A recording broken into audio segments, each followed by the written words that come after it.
Enron around 6 o'clock. Okay. Anna many hokra na say council for nearby say and they ain't mean juma ofi honum. Okay. Because complaints of many in your man. Okay. May hold on for further notice. Now already so ya ho boa ye customers so ye nuanum nim say o mo ba be didi ye ntimi ntwa so preko pesa enti no na say ye pe ba bi na in manim ya no ye relocate nearby.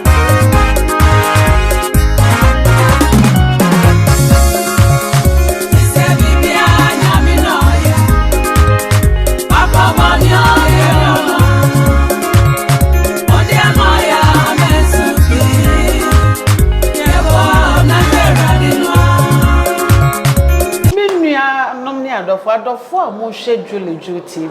So the can so we schedule Juu TV. But more dear subscribe to your channel no. Like share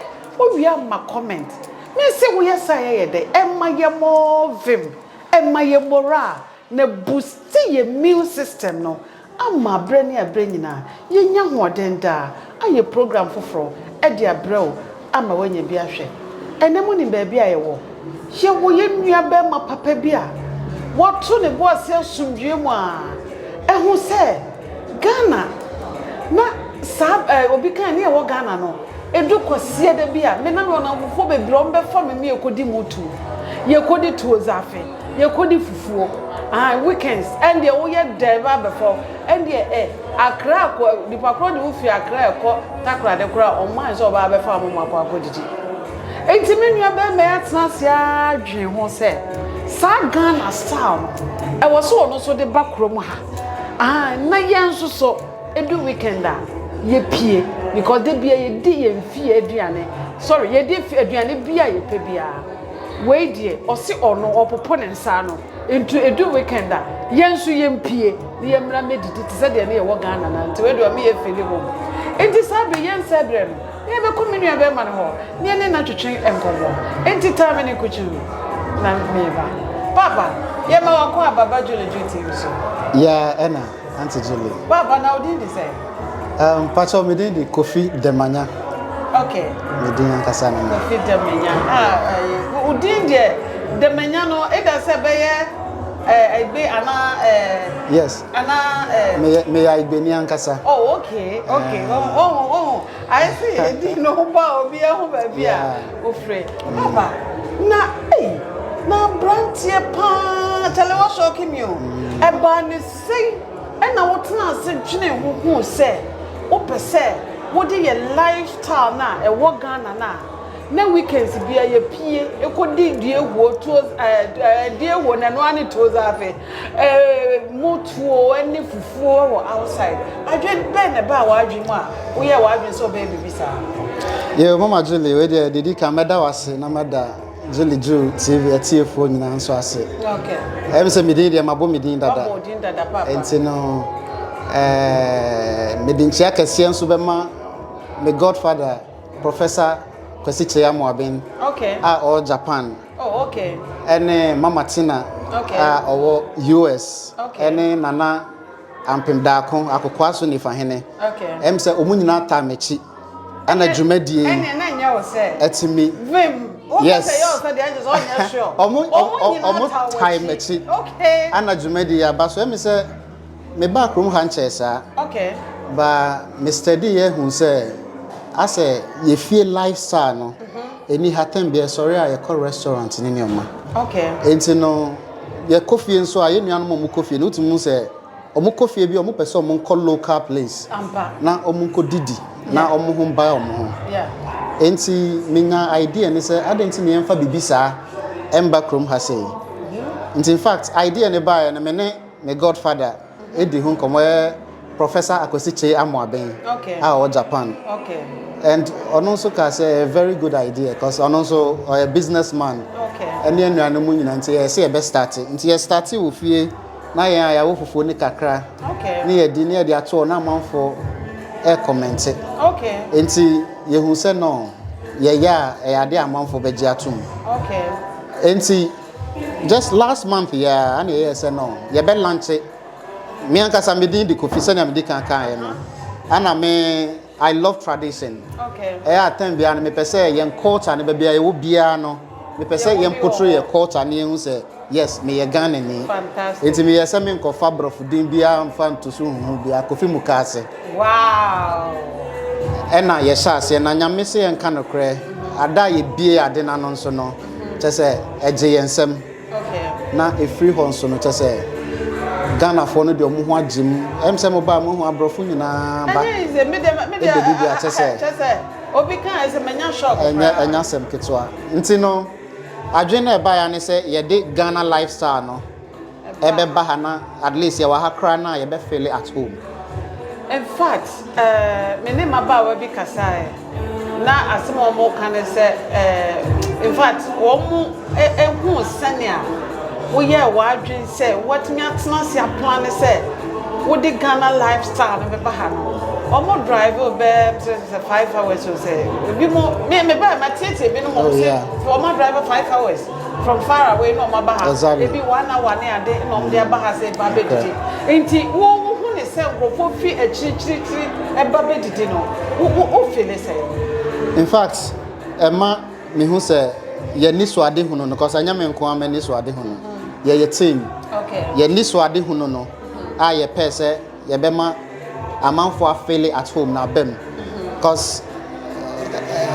one say we be drive be 2 3 4 5 hours 5 hours abedi fufu abro na wasa drive yakoba sa enti no in fact e ma ye nije sebe nye se sika ye benya from na emum enije na amanfo nya no e ma ye nso ye nije ma yakoma to ye hu se ye ni so ade hu no a ye pe no abem. Okay, that is good. Me who say fufuo no, mo de waduro ene woma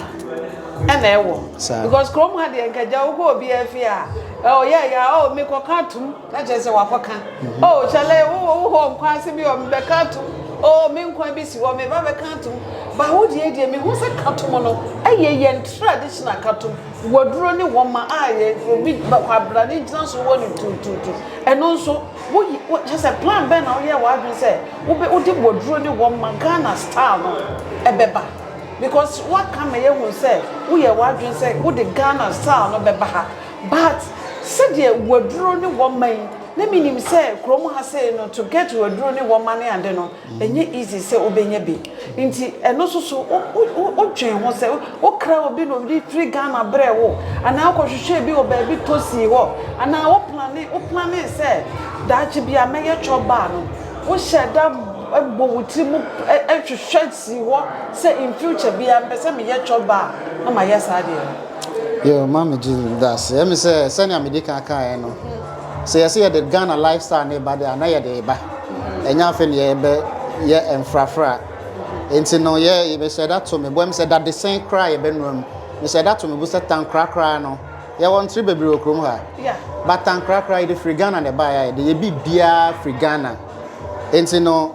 o ba be didi wa ha hu say o fie okay enti ye plan ye eto ye bo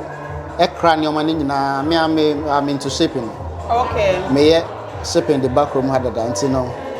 said ne o ma na me de ba de enye de ma me enti no ye plan ye de bibia ye gas a ye no aso nyina ye free Ghana ye bena everything Nene na bank ne board ye no mo ka ye fufu e bi na mo de ato waduro no awa me ye hu sa mo wa na say mo de ye batch ne board ye na ye de ye bank ne every week bia me de nyoma free Ghana ba ye de ye aduane ye na ma ye de ye aduane bibia every week e free Ghana ba fresh wow enti no ye bibia ye Ghana wow em say oni nkofo din ko be catch you say ye bibia ye aduane bibia free Ghana straight wow me nuanom ni adofo somati wo ye Ghana ni na o pese weekends wo so pie ekoko didi ma wani gi a wo hu ye kwa adwuma ba se de ye kan ni abeka ye fufuo wo efie hu ni wadi enam a wo pe bia wo tumi di nkwan a wo pe wo tumi di ba aya na ye fe se wo be pie se ye nua be ma bi se ye bo ni tiri se oba ye local aduane ama wo so free what drive what just first what took us say me kwa ko didi anya say woni fufuo ni bi ofie o say mo amani to akro ma de aduane de also be dia ye but ye first ye nua ye bibi say na ye nyina ye beje twim ya ba be support no na ade no aye fe because fe tie say wo say nyankopon ma wani suade hu vision no abamu ana. Oh yes, let me say in fact wa mana bemukra mana bro so cause you start say you know na ye nim say nipa besom ye kromfo no besom but na me stra so much say abroso obi ni mu mpai bo o si abroso nyame ama ye ni suade hu abem nyame ama na abem de nyame ase na apart from fufuo no e dey na wo ye kan because obi o wa na opese opie ba ha bi obi kura ni kunu di fufuo oba ni ni fufuo ne be ma ni oba ndi fufuo omo maso ni fufuo na omo pese omo nyina pie ebo mo ba na omo I mean for a change nti me pese me hu enuane ahodo a wo ye ka ho se de be ya nipa kro oba wo ni se oh me ni fufuo me kwa ebia emu bi wo ho banku bi wo ho jollof bi wo ho trozafi bi wo ho bi wo ho a me nso me kwa me nya di e dey na wo ye ka so obeka so onim de ye nyina apart from fufuo no ye TZ okay trozafi ye trozafi ye jollof rice ye bayerani chofi de me di no pepper fantastic wa man be dio e kama bayerani chofi ye sitonin so de wan show ya obeka protection ja we de me amedi hu adase so de enche bia ye be start ya ye shito a supply ama shops ni o ma bia obi person be to be nton a ye guso a ye ho sese enche bia no so e be baso ye be ya kwa ma no ni na fufu tiozafi jollof rice bayerani chofi ana ye benku and sprat fish amman so na ya che no yes ana there are some special days ye mutio ni katenkwan yes say no special day na afi na plan say bia Saturday ye be TZ na Sunday ya mutio nti obi nim say oba Saturday onya mutio ba oba Sunday na to say yetimi abalance no na se see ano wa sha say wo ye delivery ana say o pese won twen kakra for now ne de yen started delivery no ba enche be started but say ne de oba na bia o pese onya take away a ye betimi aye take away bi ho ma be di fufu me san pe oba ire ni bi pese o ye bayre ni bi mame a na me san pe jollof so a sa ye be ya mame e bia me be nipa me partner maybe nti ono so so ope fufu ana ope benku ana ope we nti no eno so wo de be ka ho fantastic we ya de se de be futu pa na wo de be ma oh nipa bi wo ho a eye o ma adwene se enye yie abrabo ne enye yie what you say me ka se wunya me ya wadom na wunya brebre so wonru krom hakwa na organa kra still I was ojidi se be ye ene nyame ye wadom so na wo ye brebewura krom ha se ya krom ha se kan nyina ha na wo je se wo ye kwadwefo wo yiru hu ye adwuma nko ade a obi bisam say oh we dey wo ye YouTube so benya ska na me YouTube krom ha nya ha na sika wo sika no me yire me ho ko ye adwuma ho na menya sika nya YouTube sika se kwes me de ye dey so what you say ye de gigi ye ni kwese no enya me hwe but me yire me ho ekokọbọ adwuma me nya sika sisi ai wa yire wo ho hwe wo so de shit wo be ye shito wo so ye door to door wo se wo ye aduane nso ka ho e de be futu pa na wo de be mamrante te se wo wo mo anyi kakra te se wo mo afi no mo ba wo mo adwuma yem se de wo so mo yire mo ye adwuma na boa wo mankasa because especially wo ye be makra I say wo bra enkokọ nya omna wo ye be ma wo so yire wo ji adwuma se de be oba bia entimi mo so dwe so ati ase no crepe ma omrante ne tu omo fo ma me okay emi say afutu am de be man nuanom ne me bra nom ne me papa nom nya ne say me policy be say never say die until the bones are rotten house of folk and you know always you know me try say me ko akomanim. Okay. Because definitely no sometimes ko anima nyoma bi betwintwa wanema e bia betwe asan but mema eno embu abem. Then be no force say we find the problems in the society. Okay. Now I solve because hono na ehia. Sa ntino o hwe society nim na e bia hu say problem we na ho a now I find the solution to it. Okay. Em say me ade ba ko e wo me so ntem bia no me hwe say be bia problem bo no na ma he na ma solve. But we will solve we dey what solve pa o. What? When you just say one say obia na nwene hu say obi krom ha say Ghana for be so me restaurant me restaurant but wo de end why any local de Ghana for penny bi Sa pepe ni pa kro no ba na fufuo no so wo serve na wo de top toyo wam sa eno no so ni fie no ya ble ni plate boy de ye wo bi de di plate enti wo ba na ye de waduro no ene wo ma no wo fufuo ni ma wo na ye san de top toyo wam na ye de nkwan ne pe so a ohu I just say baby ewu. Nti nkwan no wo nkwan different awo ya na. Oh yeah, nkwan a ye ebunabunu. Ebunabunu ne ye de koto engwa. Yeah. Ene otwen. Otwen janka. Okay. Ne de aye bunabunu pa ye nkate kontonso. Okay. No so ye de otwen ne wo no ye de. Ana esa ya ponchen krakra. Okay. Ansa na ye akrantie ne nsomunam aman soa ne sa agboglosinam no moton kra. Ghana for beti ase. Adada so ne sa nam no. Yeah. Ghana for no beti ase. Exactly. Ne de no so abo akrantie aya ho no. Wow. Enye easy. Wow. Wow, di abo say yes. Wo fie. Me amete say me be me hu say wo serve nkrofo but the reason why antimontimi ehu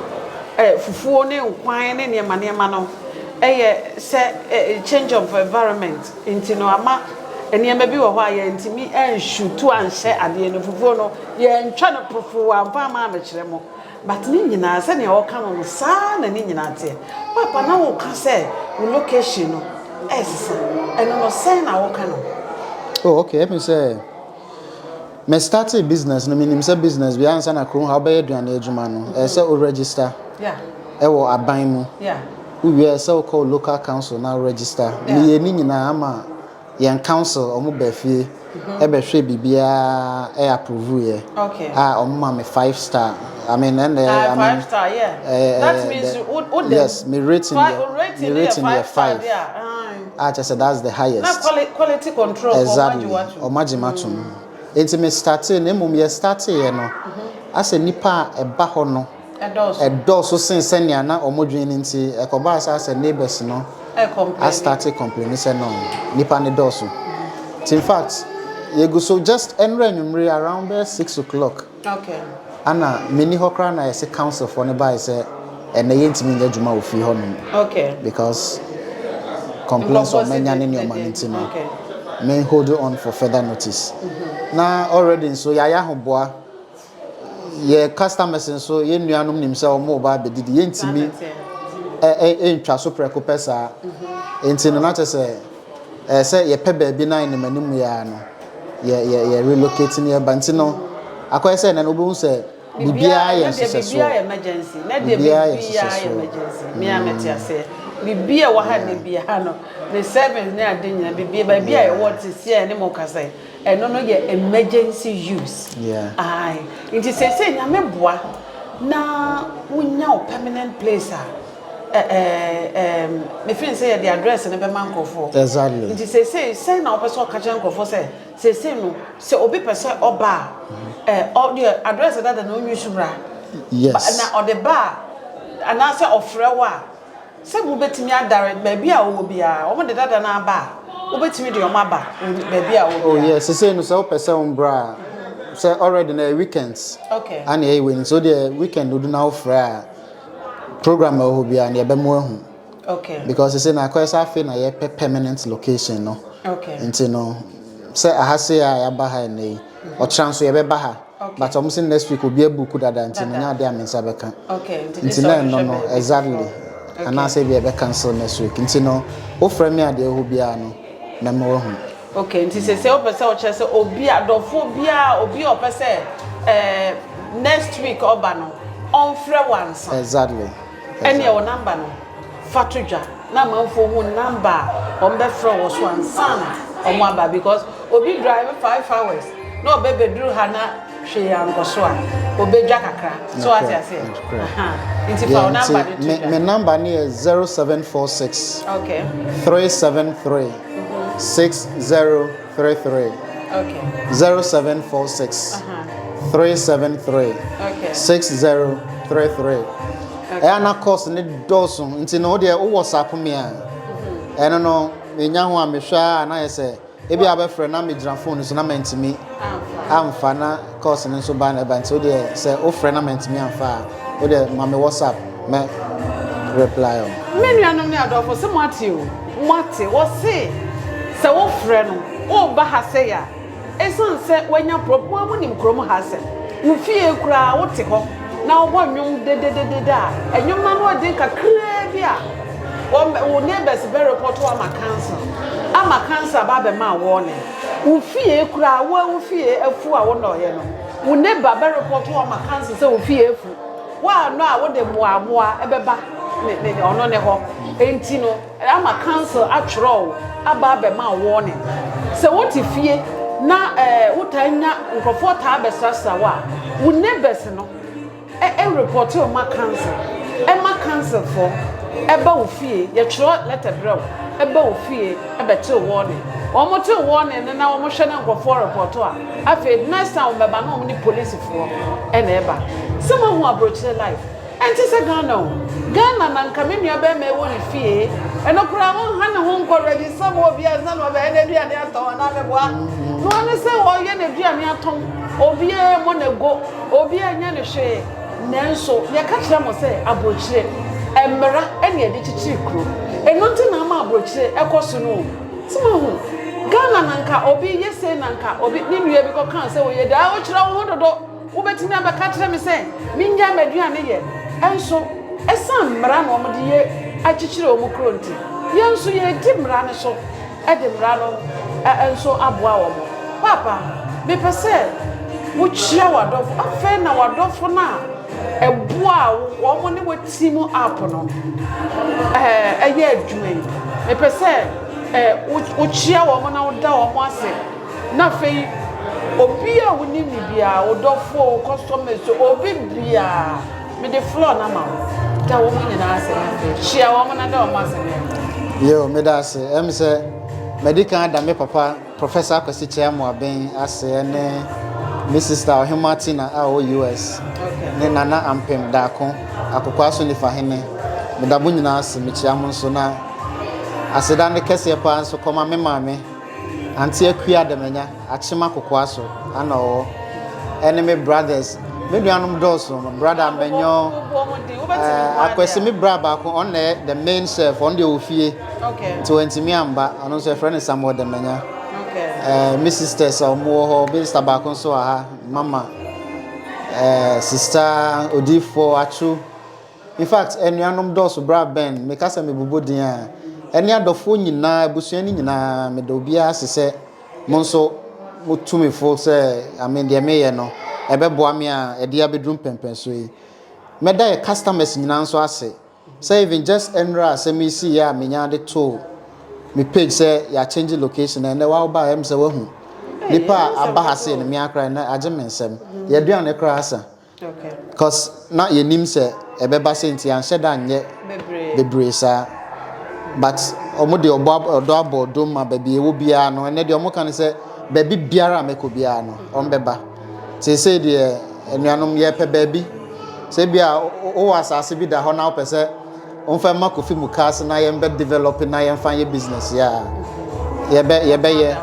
cause say no baby ya ye be ko bia no already no edin no e wo ho dada nti no wo warehouse bi na ofo so e ho no ye de ye bibi say na say be boa na say ye betimi atena se na ya din komo owo bia yes ono so obetimi aka kire exactly sa This is said ye guswa ye permanent place menim say enimanimu ya no me mpanifo muta machin so eguso omo so eboa me kwan bia so say benya baabi ti no menim say nche bia ye benya permanent place enya so na onya permanent place obema Juu TV yate na ye the address no abre adofo ama won so mahu ne do kwasi ada na opese wo ne wo family wanya wo ne wo family ba hai na hu say nkofo no yo family wo mo yire ne yo mo manom ebi wo nipa nsia obi ne ne yire ne ne ma obi ne ne family no mo aba no mo nso aba be enjoy menua life is short o yesi wo wa ajiwani wo didi bia wo fie nti opie na enua be man wo ba na wo ba bajiwani ebe didi be hu adofo obi ati ni table hu kama didi a efe akono nti bomodi a se obefre no nyame ya adoma next week no me ka biem o se esan se onya issues bi ntino next week no I just say ofre answer wo frɛ no na won sanka na bo modern test no just text message na hu se ebeba so a na wonya baabi foforo a oya obeye adwuma no wo a na fe wa ba because on pese obe drive efi baabi a wo obeba na bibia amaso entino mon sanka ibo we mesrɛ mo ehu hia pa mon hye ne so minua be ma wo bibi wo bi ma obeka oh sisi adem se dodo na ne aka no de meka ne se me da Juu atiefo nyina so ase yeah me da atiefo nyina ase se omo so nya brete yo menuanom ne adofo sabe me ni menua be ma de enkomo twetwe na ba wieye se de meka me se wo hwe Juu TV a pomodi a subscribe to your channel no ko YouTube ko type Juu TV na what subscribe o wi a ko Facebook ko type Juu TV ko ho ko follow yen o wi a ko TikTok type Juu TV eno so follow yen na Instagram so eno so wa follow yen me say Juu TV de ye ba say ye nuanom a wo mabobra wo won ne papa de be ma ye nuanom communities to say ye nua be ma Kofi MUKASE wo mo ne ba ma wo mo say ye nua betwetwe nkomo ne niema papa wo mo ho no wo mo de amma ye nuanom ye wo adwuma na opese ye border room awa bo de a contact Juu ye be promote business na ma wo ama manfo hu say wo so tie abrochire no chale wo ndi agro wo njeja wo ho eniema papa na wo so oye me se wo pese wo twa wo video wo ye wedding ye adoring party bibia wo ye bia contact Juu contact ya yenso ye beba betwa program no eyi wo ye TV ni so ama adofo enya bia hwe open live a ye be ya ma open recording so a ye be ya ma Juu TV ona bo ye de ndi agro ye ndi agro kra menua be ma haya na de adofo besi enti ma adofo baba ne enko all right adofo ye ma mo baba